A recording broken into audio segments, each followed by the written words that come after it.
All right, everybody, open your Bibles, please. Good evening to Genesis chapter 9. Genesis chapter 9, right there at the top of the chapter, verse number 1. The flood is done, and now we come to the aftermath, the pros and the cons of that. Genesis 9, verse 1, and God blessed Noah and his sons and said to them, be fruitful and multiply and replenish the earth. It's a big world. Do not just stay in one place. That's foreshadowing. We'll get that, God willing, next week. Verse 2, and the fear of you and the dread of you shall be upon every beast of the field, and upon every fowl of the air, and upon everything that moves upon the earth, and upon all the fishes of the sea. Into your hand are they delivered. So as it was with man before the flood, it is also with man post-flood. Man has dominion over the animals. What does that mean? God uses the phrase fear and dread. Well, I fear lions. They don't seem to fear me. Imagine if I went traipsing through the jungle, they wouldn't look too skittish like I would if I saw one of them.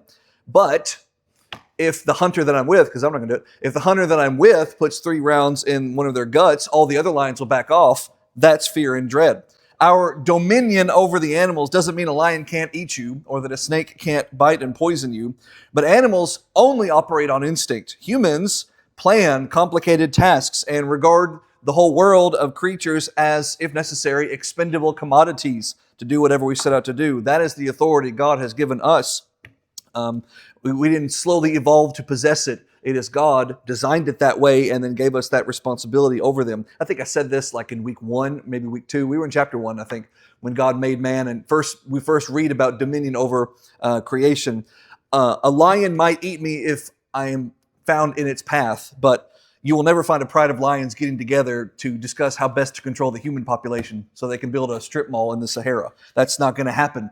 But we do that. That's dominion. Verse 3.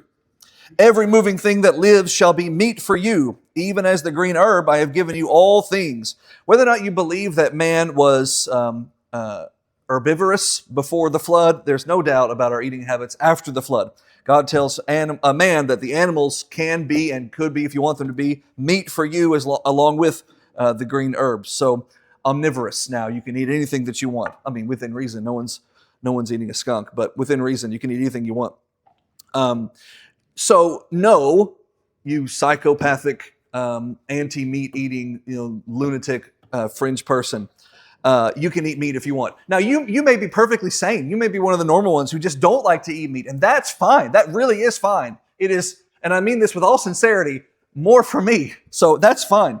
You don't have to eat meat if you want. If it's a purely conscious thing, you can have your conscious scruples. But I would advise you what Paul advises the Roman Christians, just keep it to yourself. Romans 14 and 15. You don't have to tell us all your little dietary habits. None of us care anyway, but certainly you can't impose them upon us at all. Verse 4. But flesh with the life thereof, which is the blood thereof, shall ye not eat. Let's read verse 3 and 4 as one sentence, because that is certainly the idea of it. Every moving thing that lives, is verse 3, every moving thing that lives shall be meat for you, even as the green herb. Have I given you all things, but flesh with the life thereof, which is the blood thereof, shall ye not eat. In other words, you are free to eat, again, within reason, anything that you want.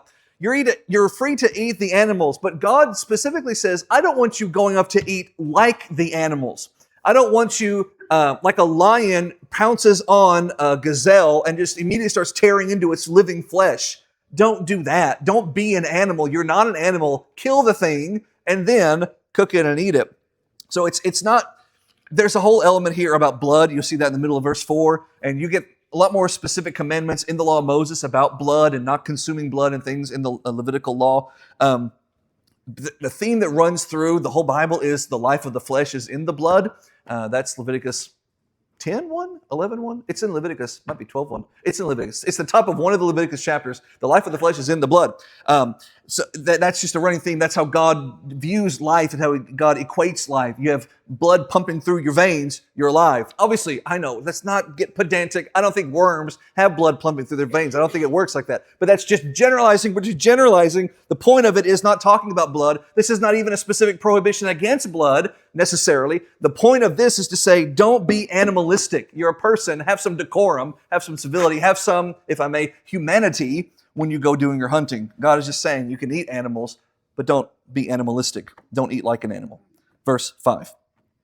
And surely your blood of your lives will I require. At the hand of every beast will I require it. At the hand of every man. At the hand of every man's brother will I require the life of man. In other words, if you take someone's life, then your life is on the line. If an animal takes someone's life, that animal must be put to death. This actually is a new decree here. This is not, at least in terms of what was spoken, not spoken in the prior Genesis record. Here we are in chapter 9. We didn't see this stated in any specific way in the first 8 chapters. The clarification in verse number 6. Whoso sheds man's blood, by man shall his blood be shed. In other words, if you kill somebody, we're going to kill you back. And for in the image of God, he made man. Because when you kill somebody, as opposed to go to the prior verses, killing an animal, if you kill a deer or if you kill a pig, maybe not, but whatever, if you kill whatever animal you want to kill, that's not in the image of God. It's meat for you to have. But if you kill a man for any reason whatsoever, you're killing something that was made in the image of God. And so God takes it personal. And so you will be, your life will be required for that. I want to show you though, before we move on, a slight progression. All right, now don't take this too far. Don't run away with this, but just to show you the illustration of it, the progression of this. In the very, very beginning, the prior chapters before this, there was no spoken prohibition against murder. Obviously, it was wrong because Cain is punished for doing it. But there was no stated prohibition against it until Cain kills Abel. All right. Now you come to here, and there is a stated prohibition against it. You get to Moses, and that is codified in stone in the Sinaitic law, a written law against murder. But that's it. Not stated, then written and stated, until you get to Jesus. And now it's not even just don't kill somebody. Jesus says, if you even hate that guy, you've already killed them in your heart, and that's just as bad. So there's a steady progression, and it's not like this was okay and now it's not okay. It was always wrong. It's just the levels in which God explained the wrongness of it just evolved over the years, is the only point I want to make there. Verse 7. And you, he says to what is right now 8 people, be fruitful and multiply. Bring forth abundantly in the earth and multiply therein. In other words, to tie this all together, instead of taking lives, make lives. Go make babies, God says. There are only 8 of you. There was, I don't know how many, maybe 1 billion on the earth before the flood. There's 8 now. Go make babies. Go repopulate the earth. Verse 8. And God spoke to Noah and to his sons with him and said, verse 9, and I, behold, I establish my covenant with you and with your seed after you. That's kind of a generic expression. Or I guess the better way to put that is, because Noah doesn't have any more, he's not going to have any more children. That seems to be what is a pretty fair assessment. 99% you can say for sure, because we'll get to it later, like next week, God willing, when you get the 3 sons of Noah rather, and their lineages and how they spread across the earth. And that's it. That accounts for everybody. So there's not like some 4th branch over there where Noah is. I know if you dig long enough, you can find some conspiracy theorist who says that Noah and his wife went over to Asia, and some people say even not just east but to west, over to the Americas, and they had kids over there, and that's where that whole thing came from. But no, man. It's just the 3. So when he says with your seed after you, it's the 3 he's already got, and the descendants that will come after them that will trace back to Noah. So, verse 10. I'm sorry, the point was in verse 9, God's starting this whole long thing of saying, with your descendants, I'm going to establish this covenant. You just got through what I think can safely be called a very traumatic thing, the flood, a little traumatic for the world, and God is going to give some reassurances related to that. Verse 10. And with every living creature that is with you. So verse 9, I'm going to establish this covenant with you, verse 10, and with every living creature that is with you, of the birds of the cattle, of the beasts of the earth, from all that go out of the ark, to every beast of the earth. So all those who are coming out of the ark, the 2x2s, the 7x7s, the 8 of you adult people, plus everyone who will come after. This long, perpetual covenant God is establishing. Verse 11. And I will establish my covenant with you, neither shall all flesh be cut off. Here it is. The covenant, neither shall all flesh be cut off any more by the waters of a flood, neither shall there be any more a flood to destroy the earth. Will there be floods? Sure. Will there be a flood that is so large that it goes 15 cubits over the tallest mountain? God says no. So you'll have local floods, yes, but you will, and they will bring their own degree of terrible devastation upon those local, those ones affected. But that's just weather. That's just nature. What happened with this flood was not just a lot of weather. What happened here was the judgment of God. So God is still going to retain his right to carry out judgment, But he is saying my carrying out of judgment in this world is going to be localized things. I'm going to bring supernatural things, fire and brimstone to Sodom and Gomorrah, 10 plagues to Egypt, Assyria's army wiped out by an angel. God says, I can bring judgment in natural ways. Babylon is going to be naturally used to overthrow Judah. Persia is going to be used naturally to overthrow Babylon, and so forth, etc. But in terms of one singular event that reshapes the whole world and affects everybody on planet Earth, God says, I'm not going to do that again with the flood. He still, in that sense, still retains the doing that with fire. So says Peter. Verse 12.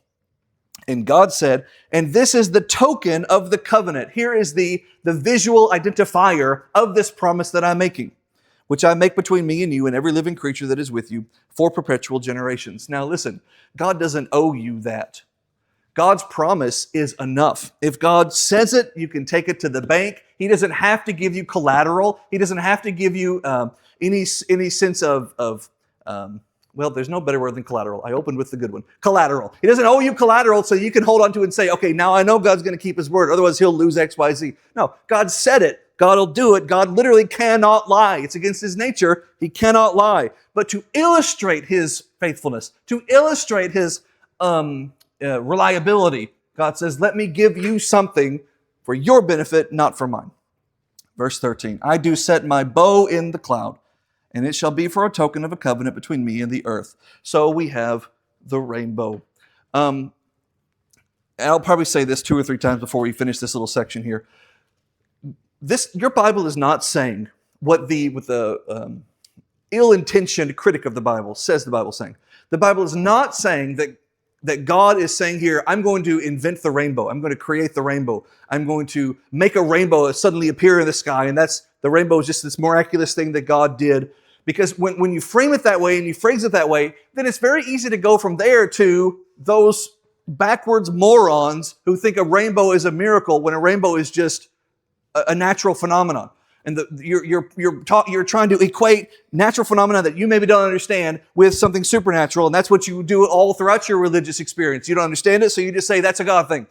That is not what your Bible says. God is, first of all, I am not going to sit here and say that God can't just up and make a rainbow if he wanted, because God made light and God can make water, and you put the two together, you get a rainbow. So if God can supernaturally make light, and he did, he said, let there be, and if God can make water, and he did, there it was, then God can put the two together and make a rainbow miraculously if he wants to. What God is saying here is, hey, look, and they all look, and he says, do you see that? Let that be a reminder. I'm going to take that and use that as the token, because to this point, man had never seen a rainbow before, because it had never rained on the earth before. We already read that in the earlier few chapters ago. There was just this little mist that came up, remember? But now it has rained, and now the entire upper atmosphere is different, the clouds are different, and everything is different. Now you've got a rainbow. So what's the dealie with a rainbow? Light, which moves at 186,000 miles per second, more or less. It hits water, which is a little denser, and so light slows down, and as it slows down, it breaks into the spectrum. And it looks like a bow, and that's why God says that. God doesn't say that because God doesn't know that a rainbow is actually a circle, that you only see half of it because of the horizon. God is not saying that. He's not mistaken. He's just knowing that you're not going to get in a jet and fly 30,000 feet up and see the whole circle of the rainbow. So he's just using your vantage point of it. From Noah's vantage point, it looks like a bow. So God says, see that bow in the sky? That's the rainbow. It is just the refraction of light. And because red is the short wave or long wave. Yeah, long wave, and purple is the short wave. And so you have the sun up here and it's shining, and you have all the particles in the atmosphere. That's why the sky is blue, and as the sun goes down, the sky turns red, and so forth and so on. So God is just saying, hey, look at that thing. Look at that natural phenomena. Look at that thing that I did without even having to snap my fingers. It just happened as a result of all the other things that I made, because that's how impressive I am. I can blow your mind and not do anything. God says, see that? Let that be a reminder. That thing you've never seen before, that natural thing that you've never seen before, let that be a reminder as a token of the covenant between me and you. Verse 14, and it shall come to pass, when I bring a cloud over the earth, that the bow will be seen in the cloud. When clouds move and the sunlight hits it and the water that's in the clouds, after the rain comes, there comes the beautiful rainbow. And doesn't that look beautiful? So when you see that, then you will see the bow in the cloud. Verse 15, and I will remember my covenant, which is between me and you and every living creature of all flesh. And the water shall no more become a flood to destroy all the earth. So the way God phrases it is from his perspective, because of course he is. He's the one talking. But what I'm supposed to do is I'm supposed to look at the rainbow and say, when I see that, I know God is saying to himself, I'm not going to flood the earth again. So in a roundabout way, it's for me. It's for me to see it and know that God is being faithful. And I know that God is being faithful, but God is going to be seeing that and telling himself, I'm not going to flood the earth again.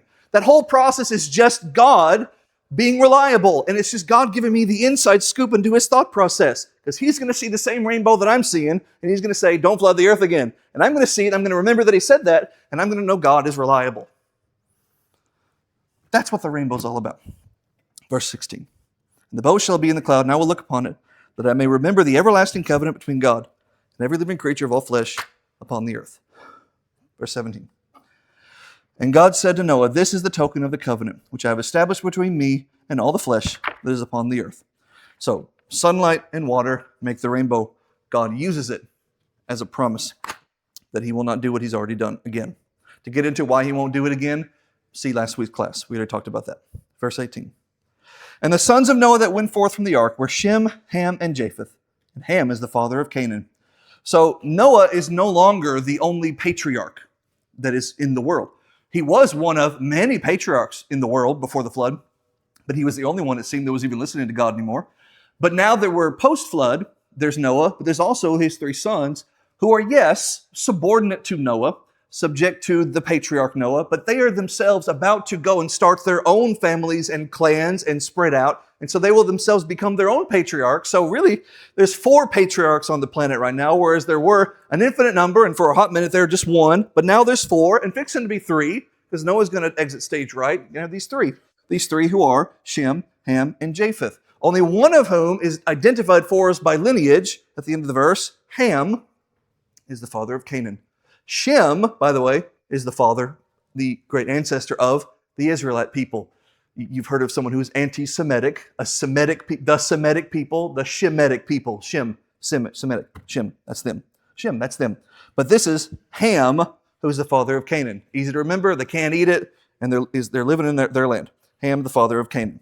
So these Canaan, Ham, and his descendants, they will be all of the Mediterranean people. So you have the Canaanites, yes, but also the Philistines and the Egyptians and also Amorites. Basically anybody who is going to be a thorn in the side of God's national people in the Old Testament, at least the beginning of that period. Moses is, as he's writing Genesis, he's telling his readers, who are those Israelites, hey, this is where they came from. Verse 19.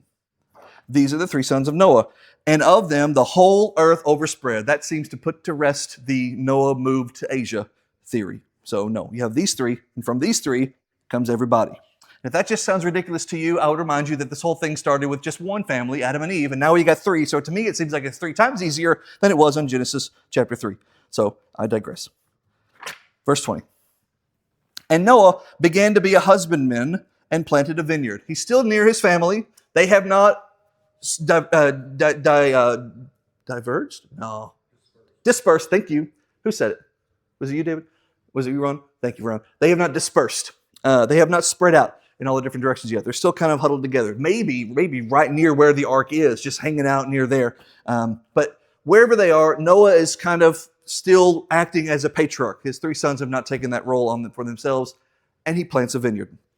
I'm sure nothing bad will come of this. Let's keep reading. I would remind you that God said, go spread out and make babies, and they haven't done that yet. That's going to be a thing. It's going to come up. That's foreshadowing. Wait till the next couple of chapters. Verse 21. And Noah, as he is a husbandman, a maker of vineyards, he drank of the wine thereof and became drunken, and he became uncovered in his tent. So Noah decides the best way to celebrate his role as the remnant of humanity, as the last surviving patriarch of a world doomed because of their sinful excess and revelry, the best way to resolve that is to get absolutely stone hammered and pass out naked in his living room. The flood washed away sinners. It does not wash away temptation. So Noah ferments the wine. He gets drunk, and he drinks, and he gets drunk, and he passes out wasted. Verse 22. In his defense, though, he was on that boat with a lot of animals for a long time. I'm going to have to cut that out of the video. I'm going to have to cut that out. I say all that, and then someone busts out in his defense. Moses doesn't do that. So don't overstep. Verse 22. He's passed down in the tent, meanwhile outside the tent, and Ham, the father of Canaan. Like, you don't need to tell us that, Moses, but yeah, he kind of does. He's reminding his readers which are not Shem, Ham, and Japheth. His readers are the Israelites, who are going to be going up against the descendants of Ham when they go into the promised land to take it, a land which is the land of Canaan, this descendant of Ham. They're just living there, but it's a land promised to the descendants of Shem. So Moses is just dropping every hint that he can, every reminder that he can to say, hey, these are some bad hombres, and they're going to come in there, and you're going to take the land that doesn't ever belong to them. Verse 22. And Ham, the father of Canaan, saw the nakedness of his father and told his two brothers outside. Now, when you read just verse 22, which you shouldn't do, because Moses didn't write V2 dot. Moses is not writing like fortune cookie lines. Moses is writing chunks of text that, millennia later were chopped up into individual, nuggets and numbered for reasons that are way too deep to get into right here. The point is, Moses doesn't intend for you just to read and pluck out of its context verse 22 and speculate and wonder and wax poetic about it. You're not supposed to read that and say, well, what's the big deal? You just walked in on your dad. He happened to be naked. Wrong place, wrong time. You go outside, you tell your brothers, because who wouldn't, in that circumstance, tell their brothers about it? Moses says, keep reading. Verse 23. And Shem and Japheth took a garment and laid it on their shoulders and walked backward and covered the nakedness of their father. And their faces were backward. He's here. They're looking this way, opposite. So they would not see their father's nakedness. We are just 10 generations removed from Adam and Eve in the garden immediately after their sin. And the first thing they do is cover their nakedness. The idea of shamefacedness, the idea of loving your body enough not to expose yourself, which is so foreign to us today because you go out to the beach and the men and the women are just wearing thongs walking around. Back then, it was an understood thing to be modest and not to expose oneself. And that nakedness was a thing not to be seen by anyone but you and your spouse. So including your children, not to be seen by them. So the fact that Ham walks in and doesn't seem to have any concern about the shame of his father, and his brothers do, is going to play into this. But it doesn't completely explain the whole deal. But it does answer some questions like, what's the deal? That's at least some of the deal. That he didn't seem to show any kind of spiritual concern, moral concern that his two brothers do, who take the garment, walk backwards so as not to see their father and cover him. And if you read all that, you think, what's the big deal? He's just a naked guy passed out in the living room. You've become desensitized by the world because it is a big deal. Your Bible tells you so. Verse 24.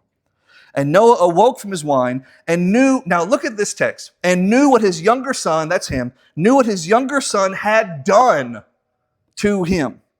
So that's why I say don't read these verses, just rip them from context and read them individually and try to understand the whole thing from just one verse. Because if you do that, what you get is a couple of verses ago, you just get this quick and dirty summary of Ham walked in, saw his father naked, went outside and told his brothers. Okay, walking in and happening upon someone is passive. You don't intend for that. You didn't ask for that. You didn't want that. It just boom, it happens. Okay. But when you write it like this, what his younger son had done, that's not passive, that's active. Even though in the prior description, Moses doesn't say Ham does anything except walk in and walk out. In this verse, same author, 3 sentences later, says he did something. What did he do? Frustratingly, he doesn't tell you. I wish Moses had a second Genesis where he included all these details, but he doesn't do that. He just drops those little hints and moves on. So here it is again where he does that. He has Ham walking in and doing something. And I do not even want to speculate because all the speculation would be inappropriate for a discussion like in this context, in this setting. So I'm not even going to speculate.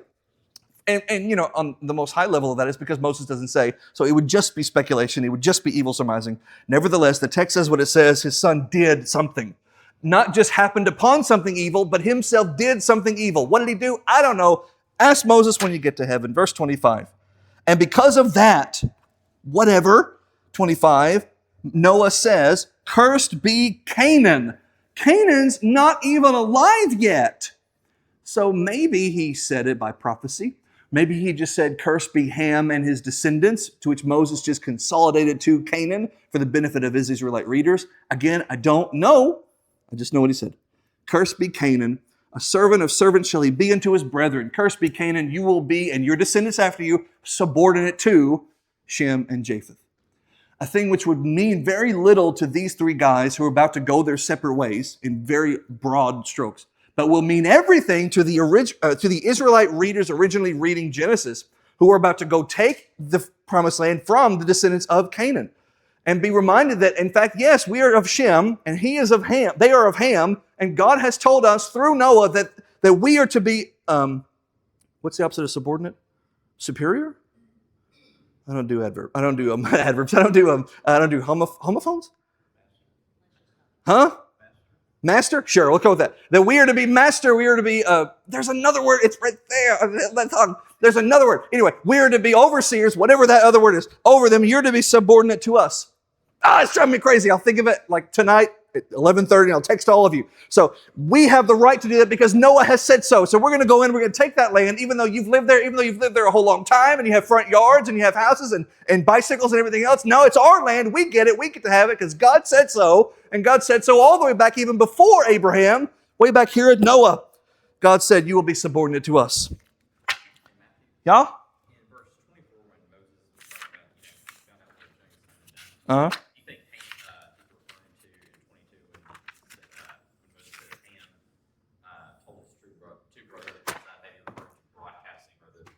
That is the only, that's the only active thing that he does in the text. So that is a very reasonable explanation. It just, to me, if you plug that in there, then that's an explanation. But then it causes to me to question so many other things. Like, and again, this is just me. Like, then why? To me, it seems like an overreaction. But I guess I'm not there with the social mores of their day. Like, it seems like an overreaction that he didn't go back in to cover his father. When you walk out and shut the tent, you're effectively covering up. No, you don't have to go in there. I don't know. It just seems, to me, it seems like if all that had happened was Ham went in and saw him, and Ham walked out and told his brethren, and then if his brethren didn't go in there and cover them, then his brethren would not get props for that. It would just be a neutral thing. Like, that was bonus that they went in there and covered him. But the fact that he went and something happened, I think is what Moses is saying. But I could be wrong. To me, it just seems like it's not that Shem and Japheth are getting points for going in and covering him. It's specifically that Ham is getting knocked down for whatever happened. And if that is just because he told his brothers, but him telling his brothers resulted in his brothers going in to cover him, which seems like a net positive. So I'm just left with more questions than answers, and so I can't say for sure. But yes, that's a very reasonable explanation. If you want to go simple, we can leave it at that. Where are we? Verse 26? Yeah. Verse 26. And this is still Noah talking, and he said, "Blessed be the Lord God of Shem, and Canaan shall be his servant." That's even separate from Japheth, because Japheth and Shem together went and covered up their father. But when Noah's offering up blessings, he says the next thing, but specifically uses the word blessing for Shem. A false teacher is going to say everything I just said about how this is Moses writing to the Israelite readers of the day. They're going to look at that and say, you've got that all backwards. They're going to say, what Genesis is, this is an atheist person saying this, what Genesis is just some writer, they're not going to say Moses, some writer just trying to offer some historical, fictitious explanation for why things are. Like, it would be like if we had no idea about the American Revolution and someone just came up with a mythology of how we won the country from England or something. They just created this fictitious narrative about some fictitious warrior who chopped off the head of the English king and that earned us our right to be a country. And just someone just making up a fictitious narrative to explain how we got here because we don't actually know. And they say that's what Genesis is. But that is what is backwards. It is not Moses writing some fictitious epic to explain who the Israelites are, because they're here. They came from somewhere. This is Moses offering history. So when you read things like we'll get to later, probably next week, about here's the origin of Egypt, here's the origin of Canaan, which we're getting right now, here's the origin of Tarshish in Spain, here's all these origins that came from these people. If you don't believe in God, you can look at it and say, well, that's just nonsense. You're just saying, here's this place. Well, here's this made-up story about how it came from. Or maybe it came from somewhere, and I'm just giving you the historical record of where it came from, because it had to have come from somewhere, because there it is. So where did it come from? That's my whole beef with atheism, is they always start with the world already existing, but I'm like, but where did it come from? So there's that. Verse 27. God shall also enlarge Japheth, and he shall dwell in the tents of Shem. So you see the hierarchy forming. And Canaan shall be his servant. So you've got whatever happened. You had three brothers who before this incident, I really need to clean this board. Before this incident, they were just all equal. Shem, Ham, and Japheth. But now something has happened, and now what he says is, Ham, you're going to be at the very bottom, and you're going to be subordinate to Shem. And now Japheth, you're also going to be lesser, but you're still going to be greater than Ham. This hierarchy didn't exist before, but because of this one inciting incident that happened in the tent of Noah, now this hierarchy is formed with one put on the very top, one in the middle, and now one in the bottom. Verse 28. And Noah lived after the flood another 350 years. You see how Moses does that? Aren't you just frustrated by that? Like, I would want a few more paragraphs, but no, we got to move on. And Noah lived after the flood 350 years. What he did, where he went, where he settled, we do not know. He wasn't perfect. That was the beginning of the chapter. But he was the right man for the time, and God used him as such. And that's all any of us can be. And all the days of Noah were 950 years, and he died. Noah, 950 years, right on par with the other patriarchs who lived and died before the flood. And why not? He's basically the same dude as he was before the flood. But what you're going to see very soon is the average lifespan of people is going to dwindle until it settles to around a century mark. And it has stayed there to this day.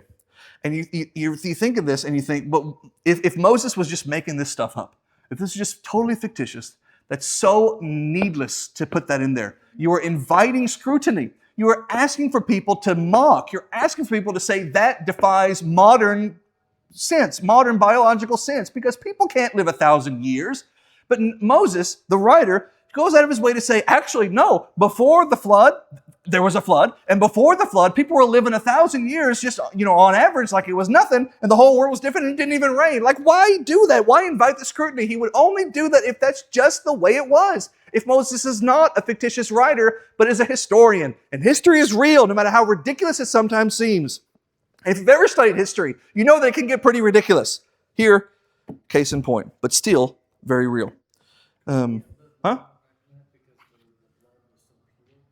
Yeah, there's a lot of theory, but again, Moses doesn't give details. But I think the most reasonable and logical explanation, though I couldn't possibly go into, because I don't know how that works biologically, is because the world was so different, because it seemingly was described pre-flood as a tropical world where the sun's UV rays and things like that didn't exist, and the world was just different, and things about the world were different. It wasn't just it hadn't rained before, then it rained, and now we're in a world where it rains all the time.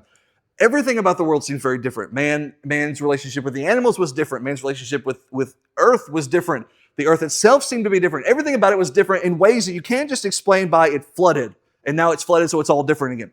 That there's too many unanswered questions. So it just seems like the world was one way, and then the flood happens, and then God uses that as an opportunity to make the world a different way. But that's being very broad. That's 30,000 feet up kind of perspective. But yeah, without going into details, which I don't have, it seems to be an easy thing to correlate. Pre-flood, all these things are different, including here's man living a long time. Post-flood, man's not living a long time. What happened? Flood happened. What does that mean? I do not know. Ask Moses when you die and go to heaven.